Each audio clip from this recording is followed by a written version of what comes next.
দেওয়া হলো। তো 17 তারিখের একটা চিঠি 17 তারিখ রাতেই বা 18 তারিখ সকালবেলা সামাজিক যোগাযোগ মাধ্যমে ভাইরাল হয়ে যায়। যেই ইউএনও অফিস একটা চিঠির নিরাপত্তা 2 ঘন্টাও রাখতে পারে না, গোপনীয়তা রক্ষা করতে পারে না, তারা কি করে একটা নির্বাচনের মতন বড় কাজ পরিচালনা করবেন, এই প্রশ্নটা আমি আপনাদের মাধ্যমে রাখছি। গতকালকে দেখলাম ডিসি অফিস থেকে একটা নোটিশ এসেছে। মজার বিষয় হলো এই নোটিশটা কিন্তু ব্যারিস্টার রুমিন ফারহানা স্বতন্ত্র প্রার্থী নির্বাচনী এলাকা 244 কে দেয়া হয়েছে, কিন্তু এটা আমি পাই নাই। এই নোটিশ আমি পাইছি ফেসবুকে।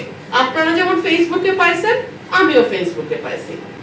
দেখুন, 17 তারিখ ইসলামাবাদে যে ঘটনাটি ঘটেছে, সেখানে আমরা কোনো জনসভা করি নাই।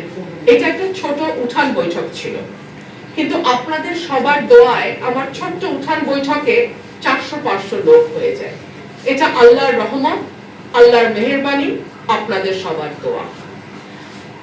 আমি মাইক ব্যবহার করি না, আমি হ্যান্ড মাইক ব্যবহার করি।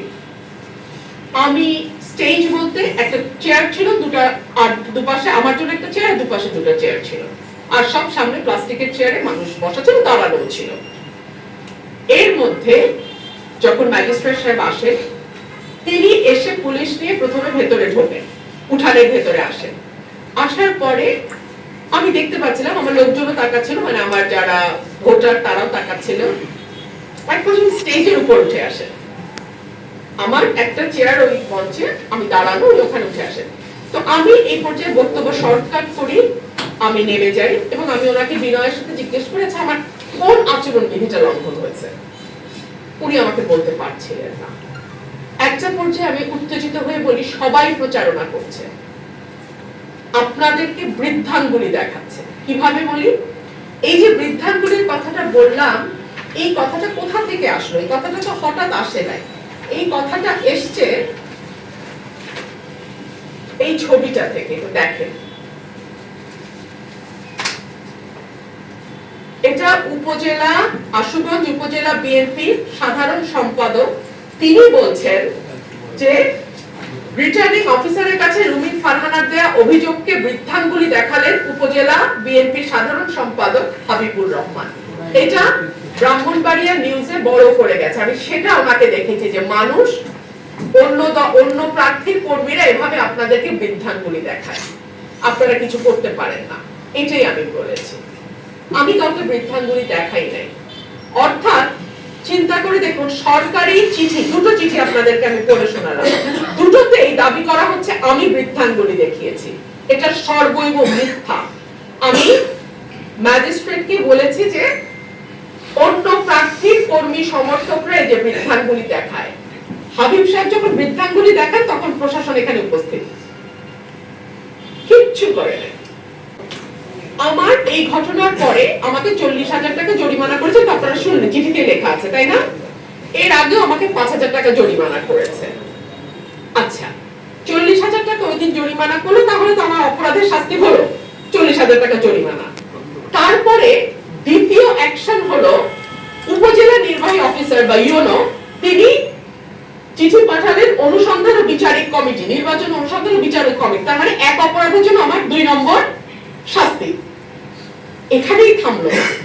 3 নম্বর শাস্তি হিসেবে রিটার্নিং কর্মকর্তা বা ডিসি, উনি আবার আমাকে একটা নোটিশ পাঠালেন। আমি এখনো সেই নোটিশ পাই নাই, সামাজিক যোগাযোগ মাধ্যমে দেখেছি। ঠিক আছে?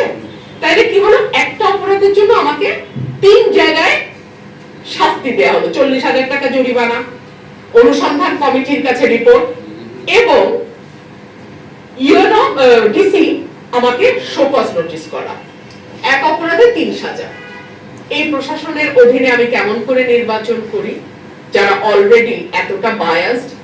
আচ্ছা, এইবার আসে, আজকে সকালে আমি রিটার্নিং কর্মকর্তার কাছে গিয়েছিলাম এবং সেখানে গিয়ে আমি বলেছি বিএনপি জোটের যিনি প্রার্থী জুনায়েদ আল হাবিব, তিনি কিভাবে জনসভা করছেন এটা কি আপনারা জানেন না?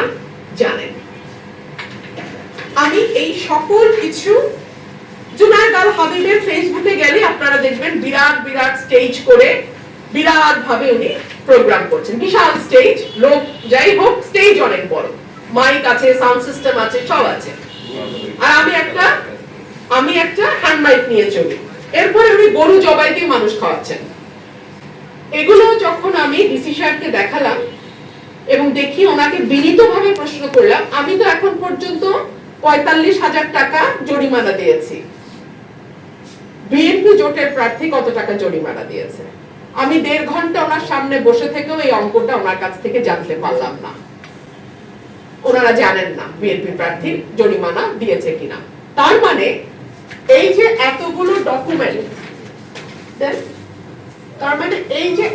Document, full of videos and photos which clearly shows the way he is conducting his election campaign, 1 টাকাও তাকে জরিমানা দিতে হয়নি বলে আমি ধরে নেব, তাই না?